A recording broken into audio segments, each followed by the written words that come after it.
알겠습니다. 지난주 오늘 할 일 과제 점검 그 감감일기, 감정일기 쓰기 어떻게 해보셨나요? 음.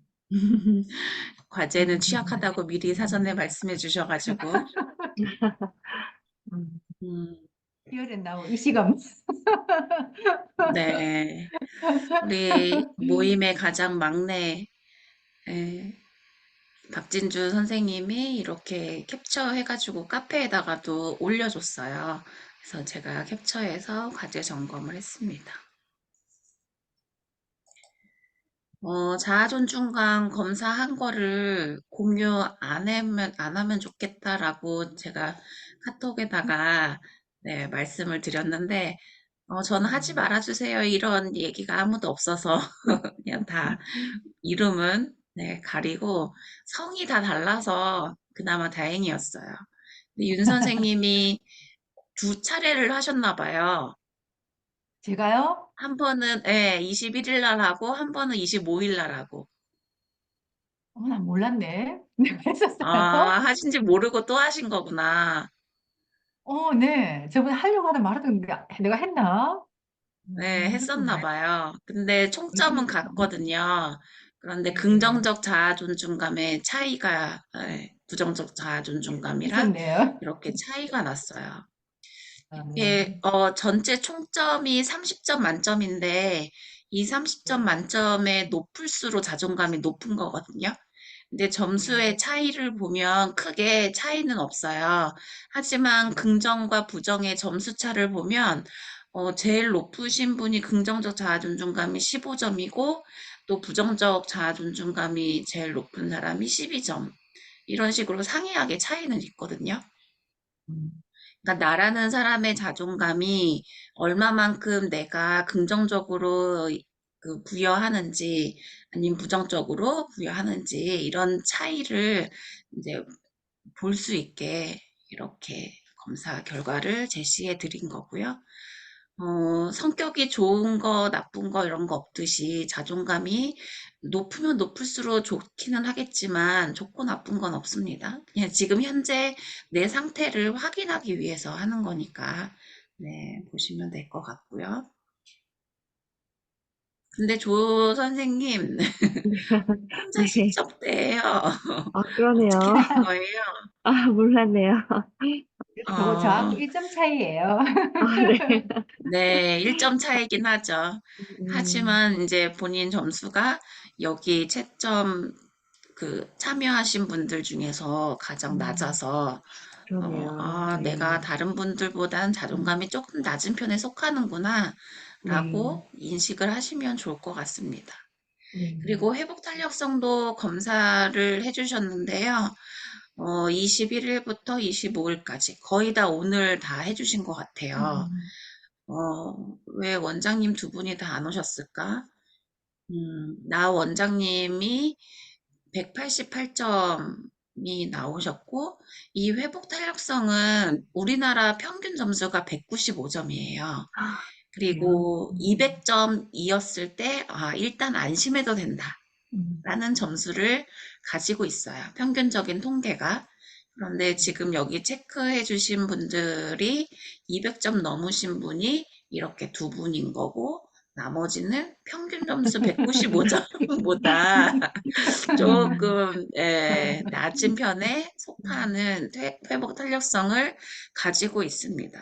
그런데 같은 100점대, 180점대에 있지만 이 하나하나 지수를 보면요. 천차만별이에요. 음, 어떤 사람이 자기조절 능력이 높고 어떤 사람은 대인관계 능력이 낮고 이런 걸 또 확인할 수가 있어요. 그래서 전체 점수가 높으신 분은 이렇게 높기는 하지만 낮은 분들 중에서 10점대, 20점대 이렇게 제일 낮은 점수를 보면 우리 박 선생님 오늘 안 오셨는데 감정 조정력이 가장 낮아요. 16점. 여기 선생님하고는 감정 조정력이 10점 차이나 나요.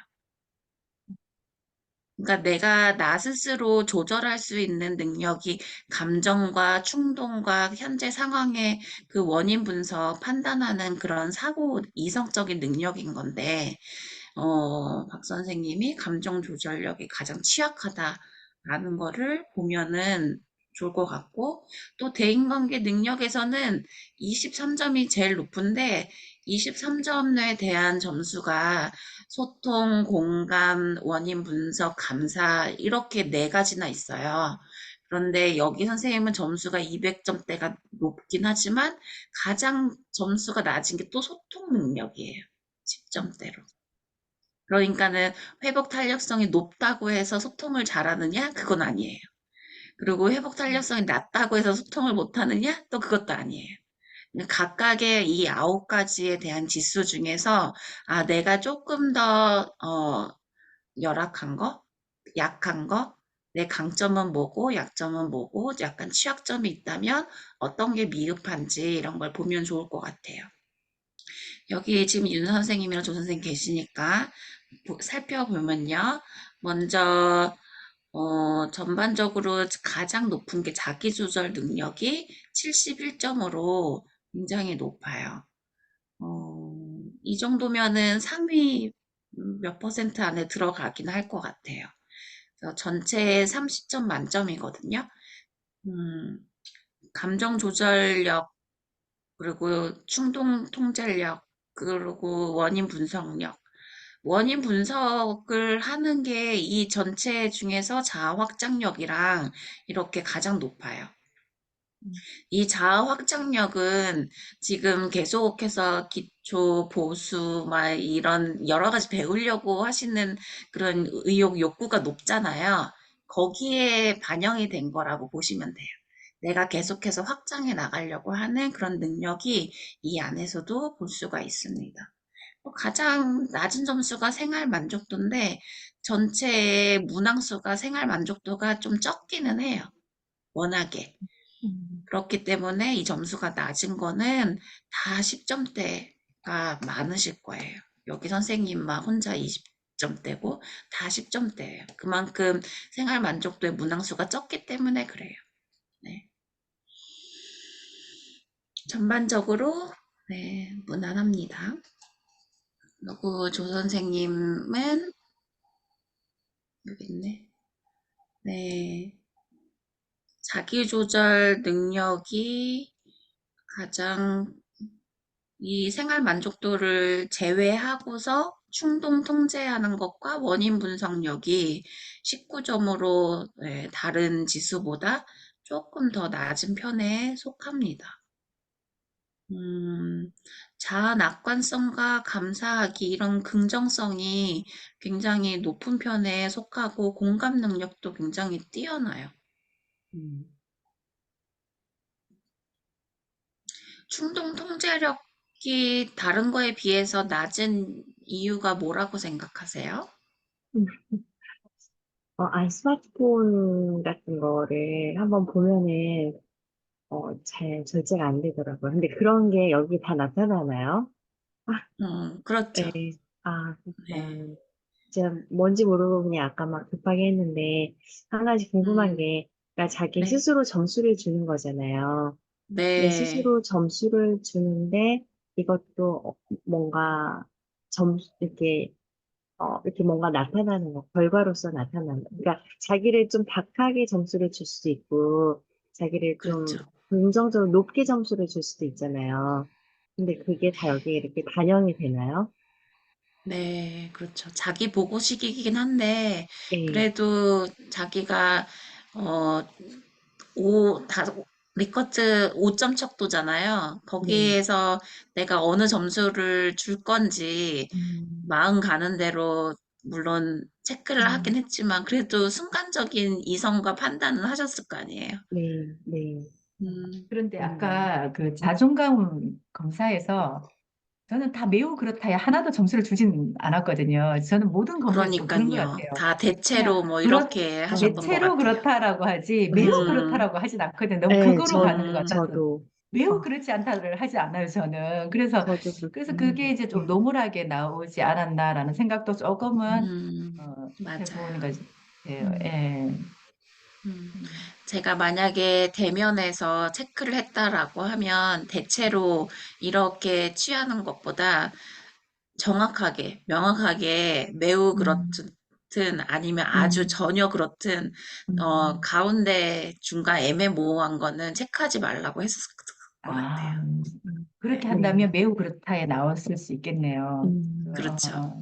그러네요. 그래서 예. 내가 어느 쪽인지 더 명확하게, 확실하게 음, 체크가 됐겠죠. 음, 그런데 이제 어, 애매하게 대체로 이렇게 체크하게 된 것도 본인의 성향이에요. 네. 음. 그렇죠. 그런 확실하지 것 같아요. 않게. 네, 좀 확실하지 않게 되지만 또 무난하게. 매우 그런 게 아니라 많은 부분, 나는 대체로를 많은 부분 그렇다라고 저는 이제 이해를 했거든요. 대체로를 네. 많은 부분, 그러니까 이렇게 매우 그렇다라 늘 그렇다라고 이렇게 저는 이제 이해를 한 거예요. 늘 그렇다. 그럼 늘 음, 그렇진 않고 많은 부분, 이제 100%를 음, 우리가 했을 때 음, 한 80%가 그렇다. 매우 그렇다는 거의 네. 90%, 95 이상 이랬을 때 이제 매우라고 저는 이제 나름대로의 제 기준이었던 거죠. 어, 네네네. 그런데 매우 100점처럼 항상 그런 사람은 거의 없잖아요. 진짜 신이 아닌 이상. 그죠? 저도 그런데요, 뭐. 어, 그래도 체크할 때는 절반 음, 이상이다라고 하면 확실하게 예, 체크를 아, 해주시는 게 좋습니다. 그 멘트가 좋네요. 음, 오늘 수업은 이제 책거리를 하는 날인데 파트 6, 7과 에필로그를 하게 됩니다. 파트 6의 주제가 자존감 회복을 위해서 극복해야 될 것들에 대해서 나와요. 제일 먼저 상처를 극복하는 것이 나오거든요. 누군가가 무슨 말을 하는지 너무 타인의 그런 시선이나 비판이나 말이나 이런 거에 굉장히 신경이 예민하게 쓰이는 분들이 유독 또 계세요. 그런데 그럴 때마다 어, 윤은균 원장님이 항상 강조하는 것은 모든 상처는 과거다. 그 과거에서도 세상에 바꿀 수 없는 두 가지가 있는데 그 두 가지는 남과 과거다. 타인이 남이잖아요. 나를 제외한 모든 사람, 그리고 과거는 세상에도 바꿀 수 없다. 라는 거를 강조를 하고 있습니다. 처음부터 끝까지. 그래서 상처라는 것은 whatever, 무슨 말을 하든지 간에 however, 어떤 방식이든지 간에 whenever, 지금 당장이든 1년 후든 10년 후든 언젠가 그런 시간차 어찌됐던 상처라는 것은 현재 삶에 영향을 미치는 그런 과거의 상처라고 표현을 하고 있어요. 지금은 많이 대중화된 단어이기는 하지만 그걸 모두 트라우마라고 말을 합니다. 그럼 트라우마가 불러온 결과 내 마음의 급소는 무엇일까? 급소를 보호하는 방어 기제가 있다라고 하면 어떤 것이 있는지 네, 구분을 해주고 있습니다. 이게 이제 이머추어하냐, 머추어하냐 뭐 이렇게 나눠지긴 해요. 그래서 미성숙한 그런 방어가 비난, 자책, 억압시키는 거, 그냥 숨기는 거, 남 탓을 하는 거.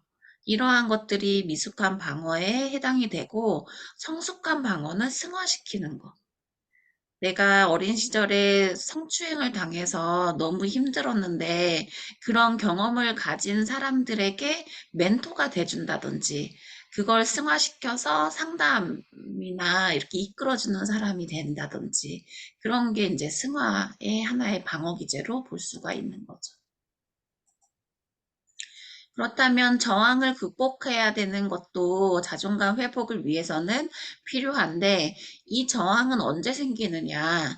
우리가 변화하고 싶을 때 변화하고 싶은 게 사소한 거든 큰 거든 크고 작은 거에 상관없이 누구나 한 번쯤은 변하고 싶은 마음이 있을 거예요. 그런데도 불구하고 그런 저항감이 생기는 건 지금 현재 상태를 유지하고 싶기 때문에 그래요. 그리고 자존감 회복이라는 인생의 변화 앞에서 우리 마음은 굉장히 복잡해요. 왜냐하면 변화를 원하면서 저항하기 때문에 그래요. 그러면 우리가 변화하기 위해서 이렇게도 해보고 싶고 저렇게도 해보고 싶고 안 해봤던 거를 또 시도해보고도 싶고 그런데 그때마다 저항감이 온다는 얘기예요. 그러면 나는 어떤 상태에서 저항이 그렇게 마주하게 되는지 그것을 들여다보는 게 굉장히 중요하다라고 세 가지의 저항 심리에 대해서 네, 제시해주고 있습니다. 저항 1은 과연 성공할 수 있을까? 내가 이걸 시작을 했을 때 성공할 수 있을까? 이런 결과에 대한 의심이 첫 번째고요. 두 번째는 누가 몰라서 안 하나? 이론은 이론일 뿐이야. 이렇게 머리로만 생각하는 거죠. 그러니까 머리로는 누구나 다 할 수 있는 건데 이것을 행동으로 옮겼을 때 실천에 대한 저항감이 온다는 겁니다. 그리고 세 번째는 해봤는데 안 되더라고. 이런 식으로. 이건 다시 원래 상태로 돌아가는 경우인데 이거는 다시 말하면 재발되는 거죠.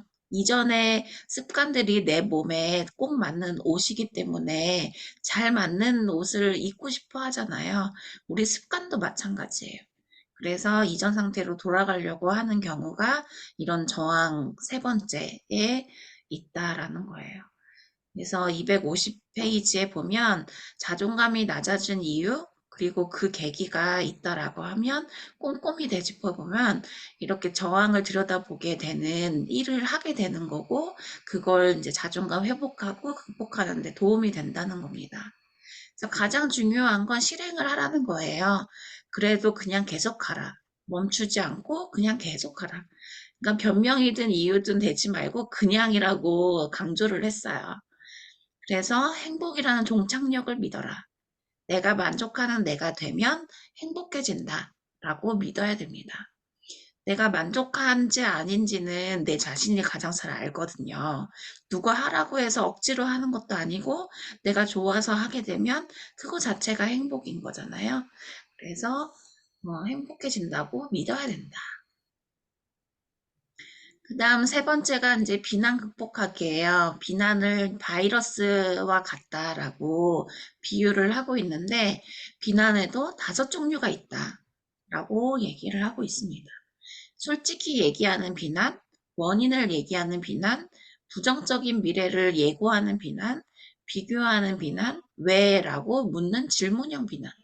각각에 대한 비난에 대해서 짤막하게 예시 같은 것들이 나와요. 그런데 이런 모든 비난은 바람직한 것이 하나도 없다라고 보고 있어요. 왜냐하면 본인이 어느 순간 비난을 받고 있는지조차 모를 때가 있거든요. 그래서 비난당할 때는 자신이 비난당하는 상황임을 빨리 알아차려야 된다는 거예요. 비난은 투사라고 되어 있거든요. 네, 이 남 탓을 하는 것이 투사인데 이렇게 하는 행동은 미성숙한 방어 기제예요. 그런데 이제 이렇게 비난을 내가 받는다 하더라도 잊지 말아야 될 것들에 대해서 충분히 제시해주고 있습니다. 이것은 저는 이제 충동 조절할 때 파도 타기 비유를 굉장히 예시를 많이 드려요. 근데 그 파도 타기를 할 때 어느 날은 잔잔한 파도가 또 어느 날은 거대한 쓰나미처럼 피해야지만 살 수 있는 그런 파도가 오잖아요. 이런 비난도 그 파도와 같이 어떤 파도냐에 따라 달라지거든요. 그래서 인지하는 거, 내가 괴로운 건 비난 때문이다. 이렇게 비난을 받게 된 건 상대도 불안한 상태였기 때문에 나한테 투사했다라는 그런 사실을 잊지 말아야 되는 거. 그리고 단지 그 사람의 감정뿐인 거지 나까지 거기에 물들 필요는 없다라는 걸 인지하라는 겁니다. 그래서 여기서도 경계라는 게 나와요. 바운더리. 나는 나고 남은 남이에요. 그 사람의 감정까지 내가 모든 걸 다 뒤집어 쓸 필요는 없다라는 거죠. 그래서 악순환을 비난하는 데 있어서 극복하는 것은 악순환을 극복하는 것, 악순환이라는 것은 이제 기대를 했을 때 거기에 따른 실망감도 계속 생기는 거잖아요. 그런데 이제 윤용구 원장님이 환자분들을 면담하고 상담을 하면서 굉장히 많은 그런 대답들 또 그런 질문을 했을 때 공통된 대답 이런 것들을 이 글에서 책에서도 조금씩 이렇게 제시를 해주는 게 있어요. 예를 들어서 형제가 3살 터울인데 그 형제가 항상 싸워요. 뭐 때문에 싸우느냐? 형이 이제 동생한테 양보를 안 하니까. 그러면 동생은 또 가지고 싶은 게 있을 거 아니에요? 근데 형한테 뺏기지 않고 싶어서 항상 싸운다는 거죠. 그러면 엄마 입장에서는 싸우지 않게 하기 위해서 이렇게 상담받으러 온 건데, 거기에 대한 치유나 해결 방법이나 뭔가 솔루션을 제시해 주는 건 아니고, 뭐 이런저런 근본을 바꿔야 한다는 생각. 이 코너에서 그 형제 얘기가 나와요. 그런데 많은 사람들이 버려야 될 것 중에 하나가 근본. 왜 싸우는지에 대한 그런 원인. 문제의 원인에 대해서 너무 집착을 한다는 거예요. 그런 근원에 매달릴 필요가 없다라는 거죠.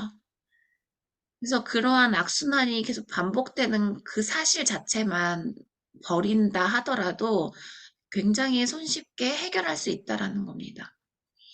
버릴 것 두 번째는 남을 바꿔야 한다는 생각.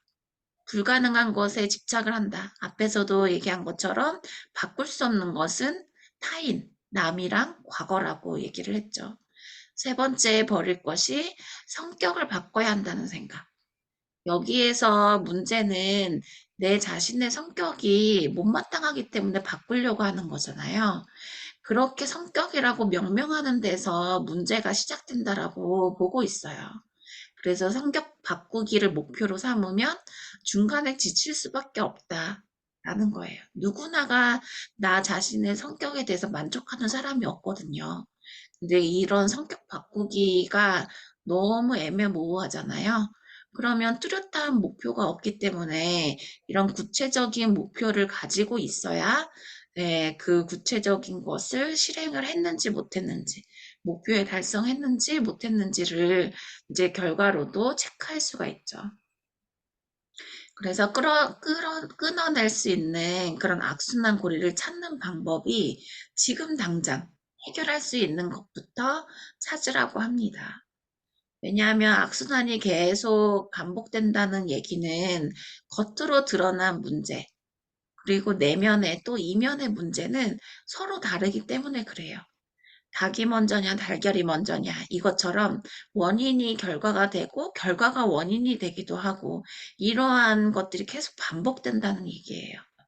반복된다는 얘기는 그 반복의 힘이 굉장하거든요. 그래서 같은 현상이 반복이 되면 점차 강화되기 때문에 그래요. 끊으려면 어떤 순환을 하고 있는지 나를 알아봐야 된다는 거예요. 원인이라고 생각하는 것과 결과라고 생각하는 것 중 어느 쪽을 먼저 끊어도 상관은 없다라고 얘기를 합니다. 그래서 낮은 자존감을 또 군살에 비유를 하고 있어요. 몸에 붙은 군살과 같다라는 얘기는 우리가 군살을 제거하기 위해서는 새로운 근육을 만들 필요가 있거든요. 하루하루 이렇게 PT를 받고 헬스장에서 운동을 한다라고 하더라도 지금 당장 해야 군살을 또 없앨 수 있는 거잖아요. 그래서 새로운 근육을 만들 수 있도록 지금 당장 운동을 하라는 거예요. 지금 당장 해결할 수 있는 것부터 끊어낼 악순환 고리를 찾는 것을 비유하고 있습니다. 여기까지가 자존감 회복을 위해 극복할 것들. 그리고 마지막은 자존감을 끌어올리는 5가지 실천 사항인데 이 챕터는 굉장히 짧아요.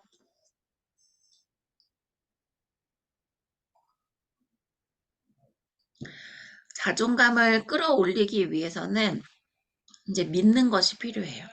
나 자신을 맹목적으로 사랑하기로 결심하기. 이유나 조건 없이 있는 그대로의 자신을 사랑해야 된다. 라고 274쪽에 말을 하고 있습니다. 근데 내가 내 자신을 사랑을 받기를 원하고 자기도 사랑하기를 원하지만 이걸 두려워하는 이유가 나는 정말 사랑받을 수 있을까?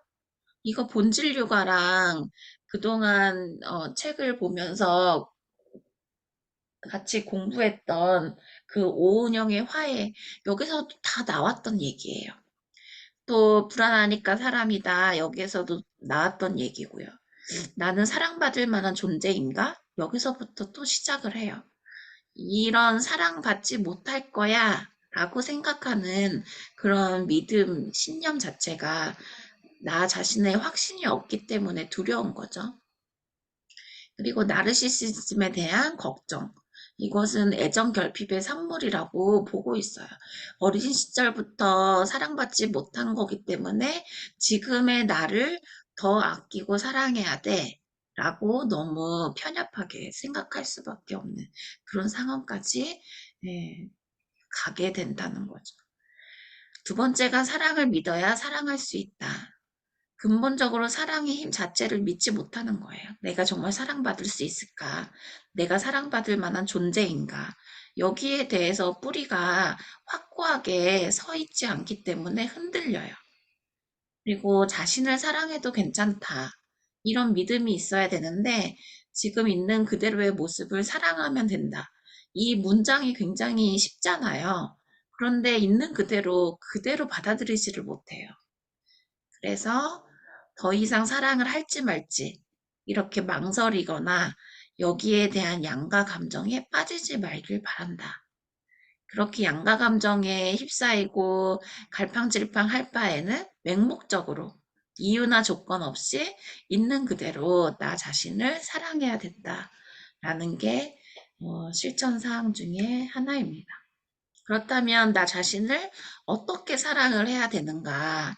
여기에서 나라는 사람을 자존감이 낮은 나, 그리고 자존감 낮은 나를 다그치는 나, 또 낮은 나를 사랑하는 나, 이렇게 세 가지의 나를 제시하고 있어요.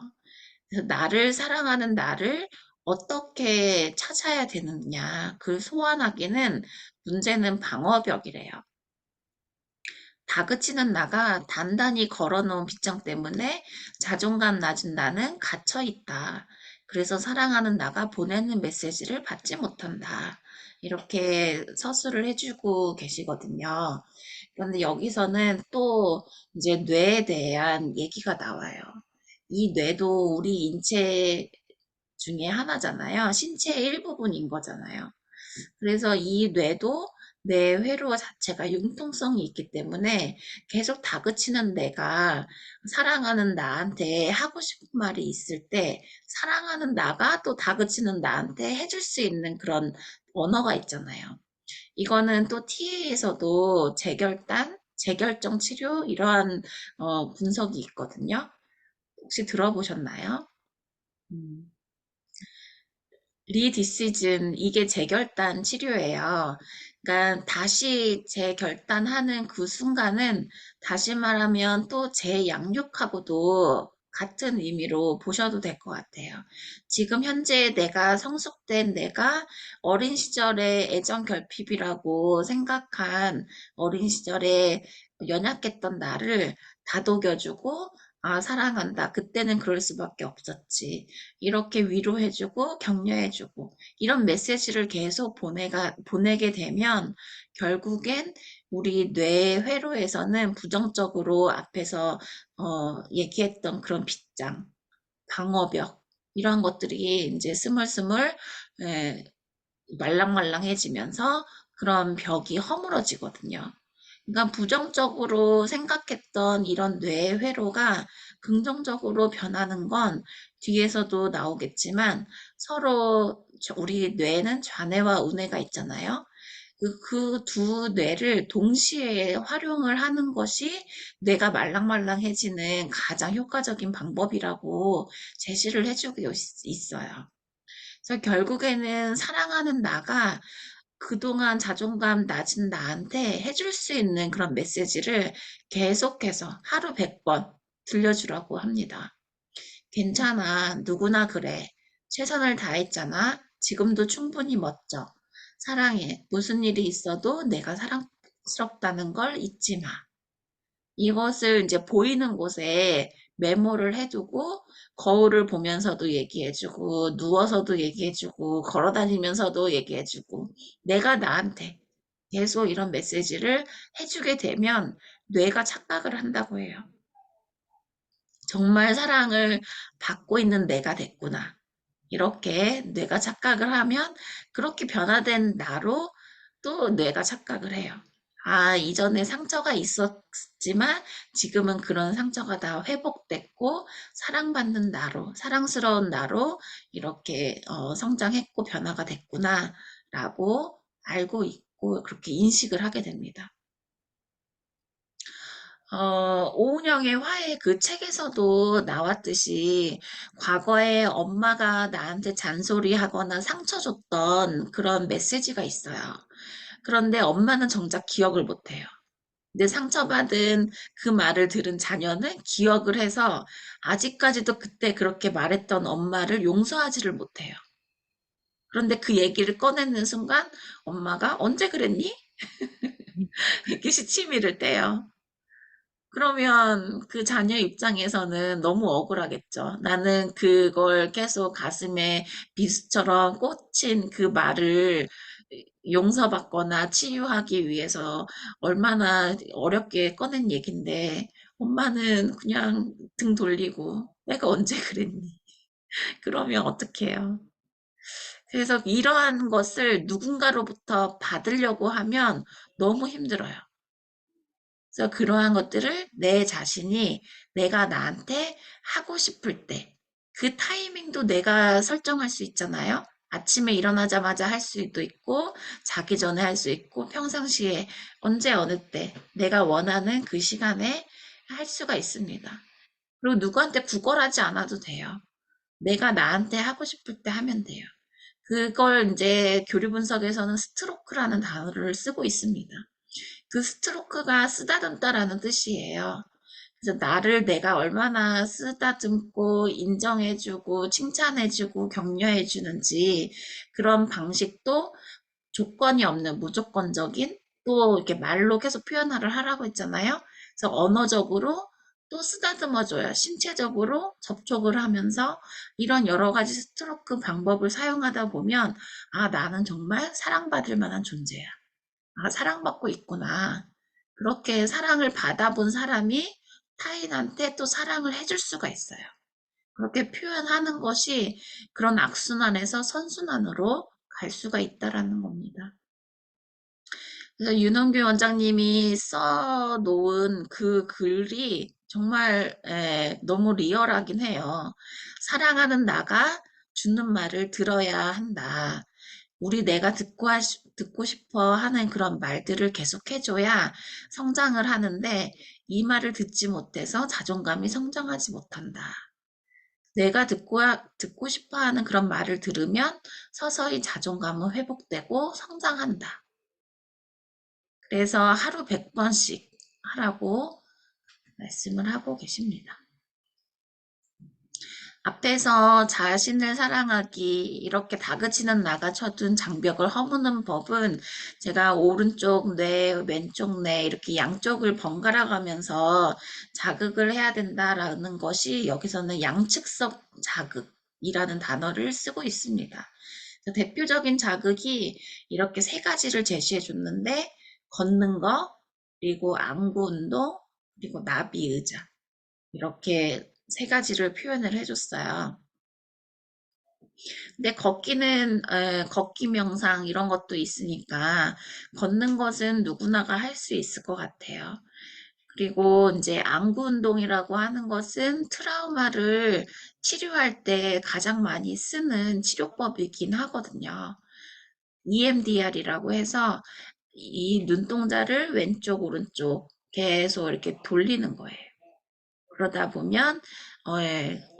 윤 선생님 너무 잘해요. 눈 돌아가는 게 보여요.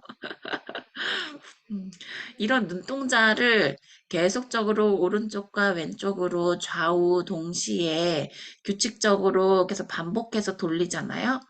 그러면은 나 나름대로의 편안함을 찾을 수가 있어요. 그게 이제 안정지대 찾기 이런 방법하고도 같이 맞물려서 볼 수가 있어요.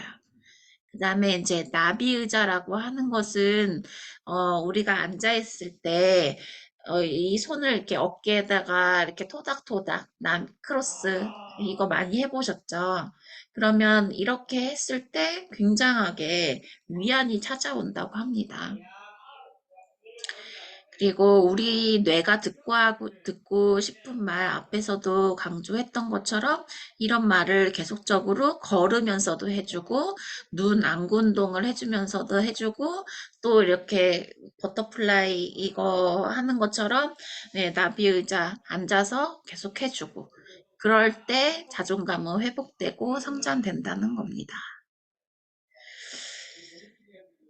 선택은 누가 하나요? 여기서 이제 양가 감정, 결정 저울, 이것은 이제 동기강화 상담 이론에서 나오는 거기도 하지만 정신과 또는 상담자가 가장 많이 사용하는 것 중에 하나가 결정하는 그런 단계에서 선택을 누가 하느냐. 나 자신이 하는 거다. 이거는 어느 영역을 가도 변함없는 것 같아요. 그래서 결정적으로 나 자신을 존중하지 못하는 사람은 결정을 앞두고 다른 사람을 찾는다고 해요. 왜냐하면 내가 결정하면 후회했을 때 남 탓을 못 하잖아요. 그런데 남이 결정해 준 걸 따르고 나면 그래도 100%의 결정이 본인이 한 게 아니기 때문에 네, 남 탓이라도 할 수가 있는 거죠.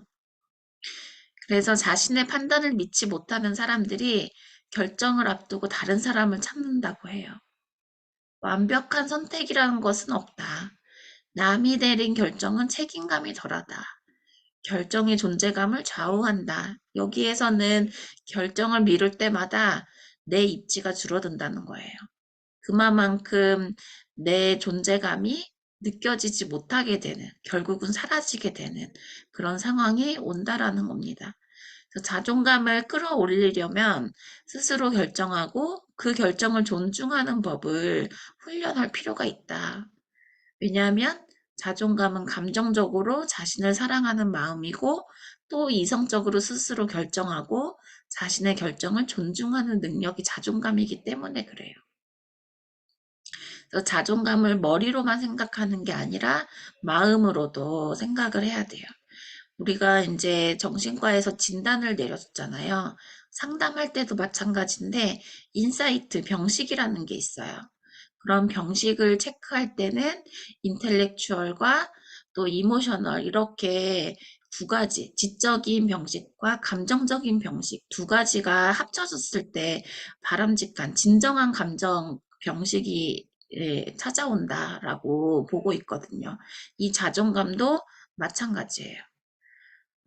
그 MSE라고 해서 정신상태 검사라는 것을 하게 되는데, 이런 정신상태 검사를 했을 때 그 사람이 하고 있는 그런 전반적인 행동과 말하는 그런 속도와 말하는 깊이 또 여러 가지를 체크하게 돼 있어요. 그러면 이 사람이 머리로만 생각하는 사람인지 아니면 감정적으로도 뉘우치고 있고 나의 상태를 온전하게 확인할 수 있을 정도로 이해하고 인식하고 있는지 이러한 전반적인 것들을 살펴볼 수 있거든요. 아, 그러면 이 사람의 이제 예우가 앞으로 어, 살아가는 데 있어서 어떤 긍정적인 영향을 미칠 것인지 아니면 계속적으로 악순환이 찾아올 건지 이런 것들을 또 판단할 수가 있어요. 그래서 자존감도 마찬가지로 스스로 결정할 수 있는 결정권자가 나 자신이다 라는 것을 믿어야 돼요. 나 자신을 믿지 못하기 때문에 자존감이 낮은 거거든요. 그렇다면 자존감을 높이는 결정할 수 있는 방법은 뭐가 있냐? 남한테 의지하지 말고 스스로 결정하라는 겁니다. 그리고 결정한 게 있으면 그 결정한 거에 따라야 돼요. 또 결과가 나쁘면 미래형으로 후회하는 거. 과거형으로 후회해봤자 소용없어요. 계속 악순환이에요. 그리고 결과가 좋으면 타인한테 감사하기.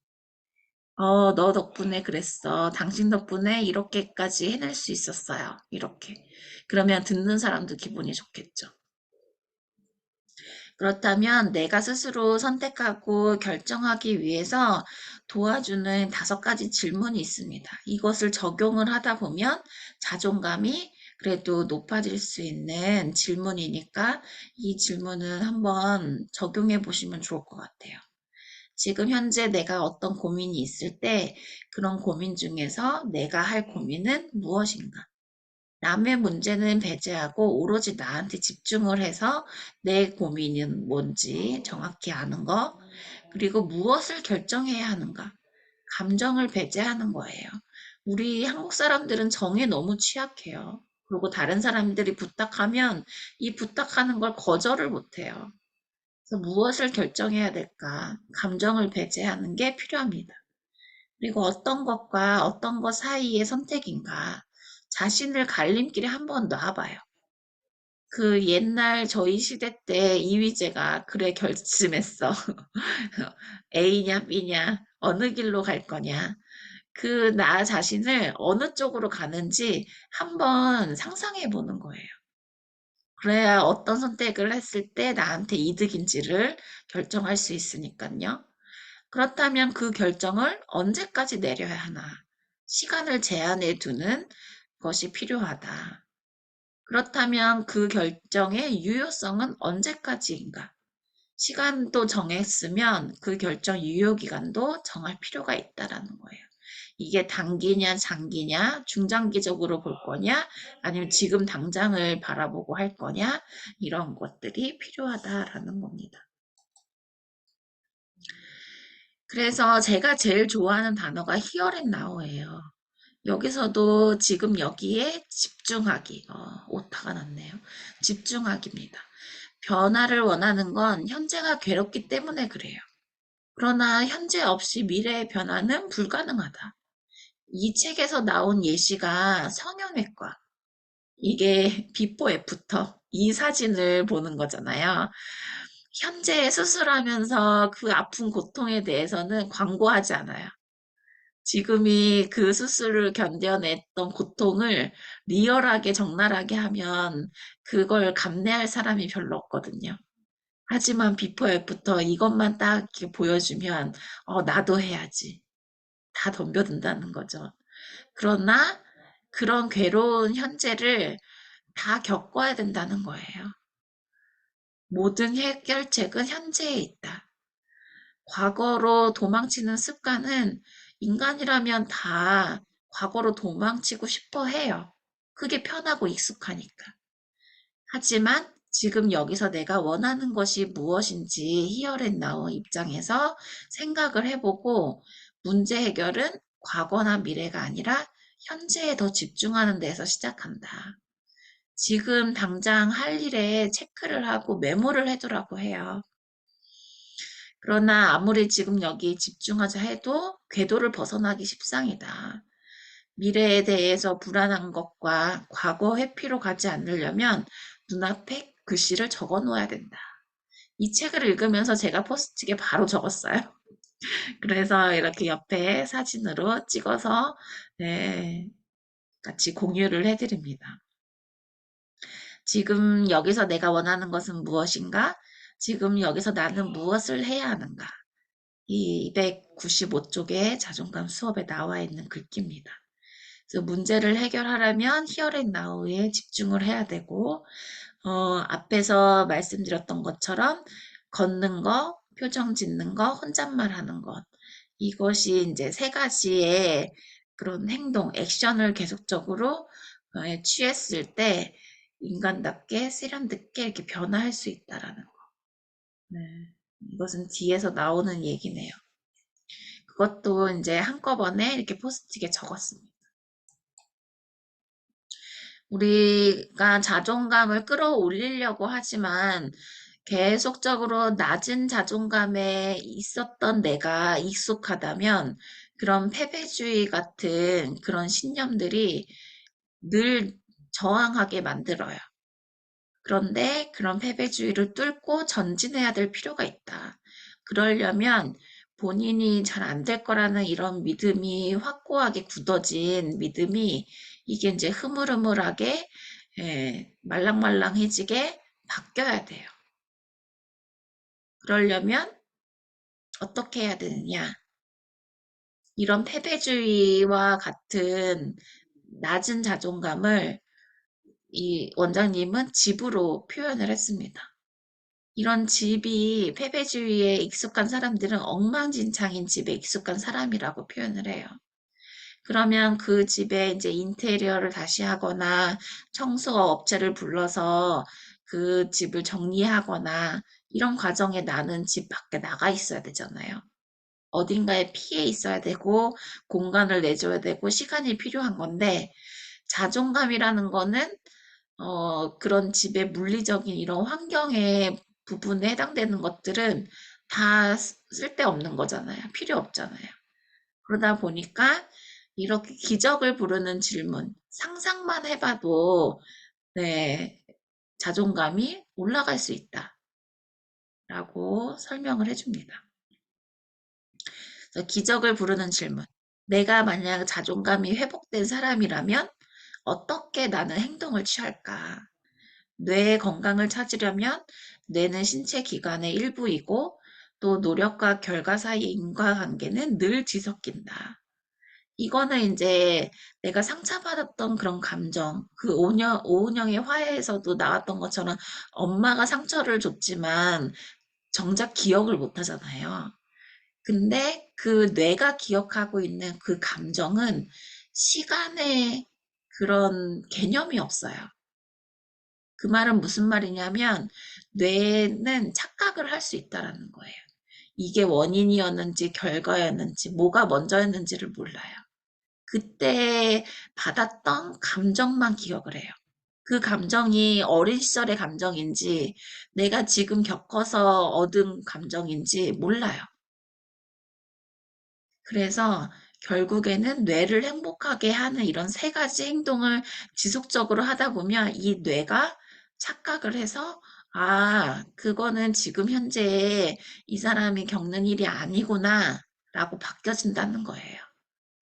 그래서 걸어라. 자신을 존중하는 사람처럼 표정을 지어라. 나를 사랑하는 듯이.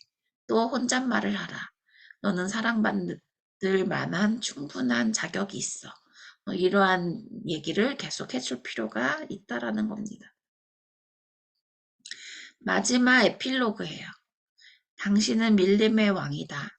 이 말은 사자가 밀림의 왕이라고 생각했고 굉장히 사자를 우열하고 굉장히 멋있는 사자로 비유를 했는데 내셔널 지오그래픽 채널을 보면서 사자의 그런 리얼한 굉장히 힘들어하는 공격당하는 또 노심초사하는 그런 사자의 모습을 보고 눈물이 났대요. 그 말은 한국 사회가 우리 모두가 슬픈 사자의 삶을 살고 있는 건 아닌가. 지친 사자처럼 대한민국이라는 정글에서 버티고 있는 우리 한 사람 한 사람이 굉장히 서글펐나 봐요. 하지만 우리는 모두 사자보다 멋지고 뛰어난 왕이다. 밀림의 왕이라고. 그래서 어떤 순간에도 잊지 말자. 당신은 밀림의 왕이다. 세상의 중심이다. 당신은 세상에서 단 하나뿐인 소중한 존재다. 이 멘트로 끝납니다. 이렇게 책 한 권을 4주에 걸쳐서 요약해드렸고, 각각의 이제 중요한 것들은 이제 내가 어떤 게 나한테 자존감 회복을 하는 데 있어서 적용할 점인지 이것은 이제 선택하고 적용하시면 될 것 같아요. 감사합니다. 수고 자, 많이 하셨습니다. 아, 네. 소감과 경험을 나누면서 나의 자존감과 회복 탄력성을 또 높이기 위해서는 어떤 것이 조금 나한테 도움이 될까 생각하시면 좋을 것 같고요. 다음 2월 책은 에릭 번의 감정 수업으로 진행을 합니다. 이 에릭 번의 감정 수업이 아까 전에 드라이버 그 활용 카드 그 TA 교류 분석 연구소 김정현 소장님이 낸 책이거든요. 저자 그 설명인가요? 그때도 제가 갔었어요. 김정현 소장님이 저보다 어리기는 한데, 그래도 같이 제가 사는 아산 신정호에 와서 저녁도 먹고 차도 마시고, 예, 집은 대구인데도 막 들렸다 가고, 굉장히 나름의 친분이 있는 소장님이긴 해요.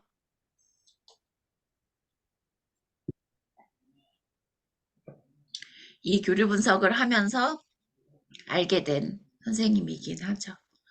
그러니까 같은 이제 지부 운영을 하게 되는 지부장이어서 더 많은 교류가 왔다 갔다 하고 있습니다. 그래서 에릭 번의 감정 수업으로 2월 달에 네, 한 번 더 진행을 할 계획이 있습니다. 문제 상담이나 이런 교류 분석이나 정신과적인 전반적인 것들을 또 관심 있게 봐주셔서 이렇게 네, 독서 모임에 참여를 해주시고 계신데 이제 조금 더 모집을 하면 좋을 것 같아요. 네, 든든하게 버텨주시는 분들이 계시면 좀 더 활성화되면 좋겠다라는 생각도 들고 이 독서 모임에 참여하시게 되면서 전체 소감, 그리고 오늘 마지막 포인트가 자존감 회복하기 위한 방법들이잖아요. 내가 적용하고 실천할 수 있는 거. 무조건 그냥 하라 라고 했는데 내가 무조건 그냥 할 수 있는 건 뭔지 한 가지씩 소감 나누고 마무리하겠습니다. 먼저 할까요? 네. 네. 저는 일단 감정을 많이 다뤄줘서 너무 좋았어요. 사실 우리가 생활하면서 어떤 이제 감정적인 부분에 많이 이제 휘둘리기도 하고, 어, 또 이렇게 안정감이라는 게 이제 감정이 조금 평온할 때 우리가 삶이 조금 안정되면서 그리고 어떤 문제 해결 상황 가운데서도 그닥 휘둘리지 않잖아요. 그래서 그게 되게 매료되어서 사실 왔었는데 우리 지효서 우리 지부장님께서 참 깊이 있게 잘 이렇게 풀어 나가 주셔서 너무 저는 좋았어요. 예, 그리고 또 이렇게 병원에서 또 환자들을 또 다뤄보는 그런 경험들, 그리고 또 현장에서 이렇게 또 가르쳐 본 그런 경험들을 아울러 가지고 이렇게 풀어 주셔가지고 되게 편안하면서도 되게 깊이 있다라는 이런 생각을 하게 돼서 너무 감사하고요. 그리고 자존감 수업.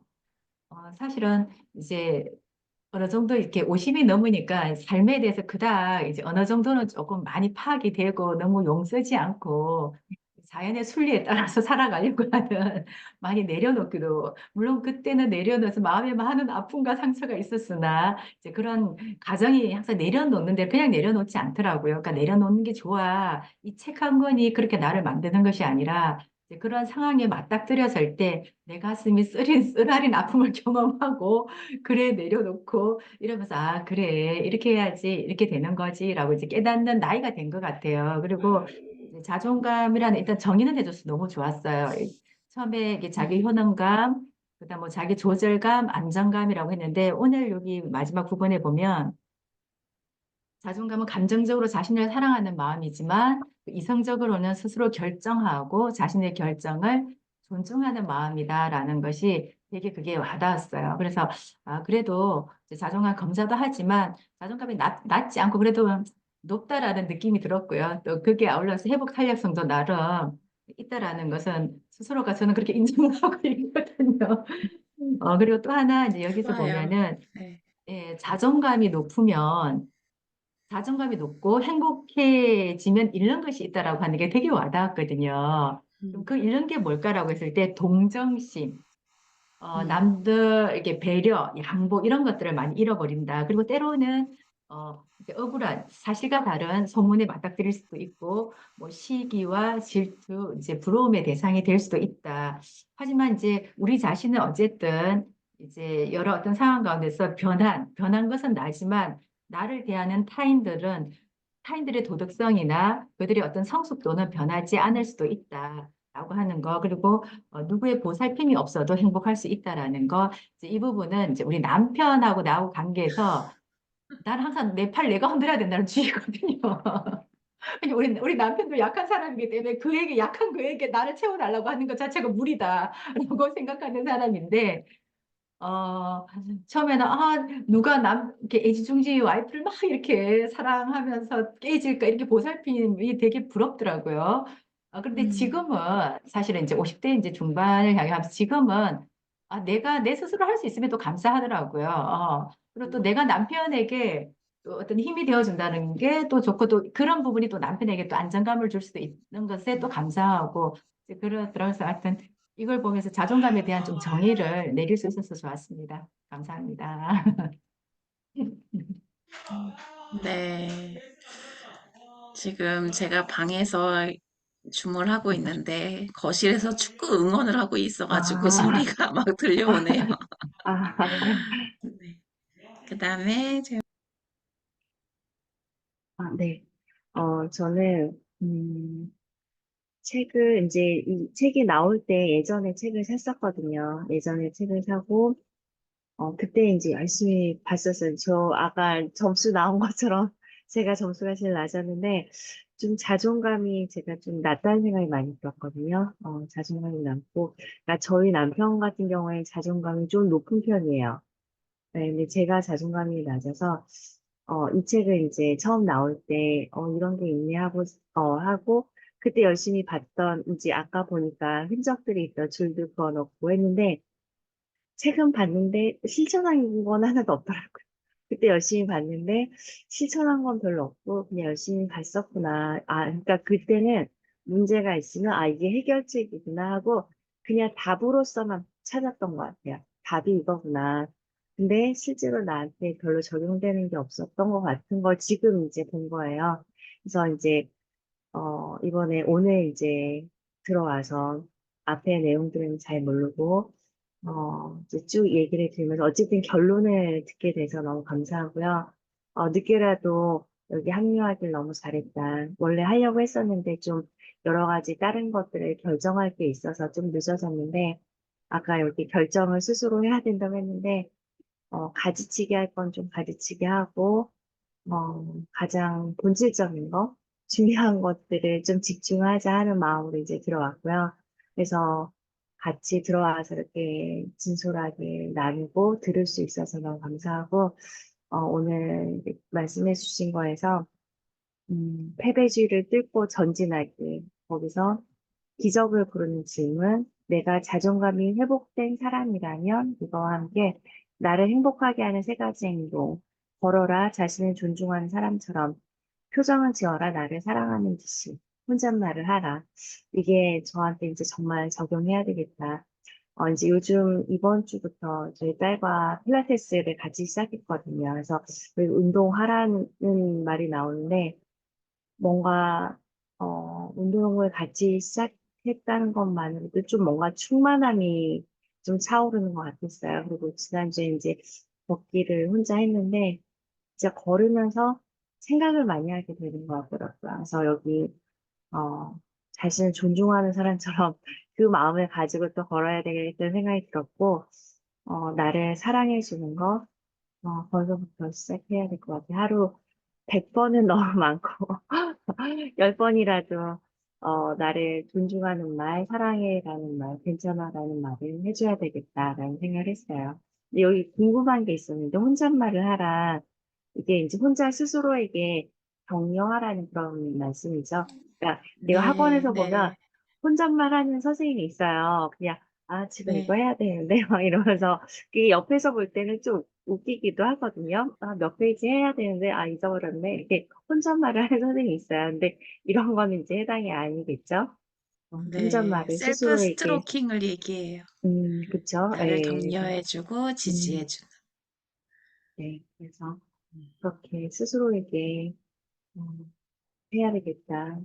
엄마한테 아까 얘기한 것처럼, 어, 뭐, 다 그런 과정이 있었을 텐데, 엄마에게 사과받고 싶은 거. 근데 엄마는 얘기하면, 음, 완전히 새롭게 막, 내가 언제 그랬는데, 진짜 엄마한테, 물론 좋은 엄마긴 하지만, 더 받지 못했던 어렸을 때 상처. 그러니까 엄마도 변하는 것 같아요. 엄마가 젊었을 엄마는 그렇게 상처를 줬지만 엄마도 나이 들어가면서 많이 다듬어주고 했을 텐데 저는 그 상태에 머물렀던 것 같아요.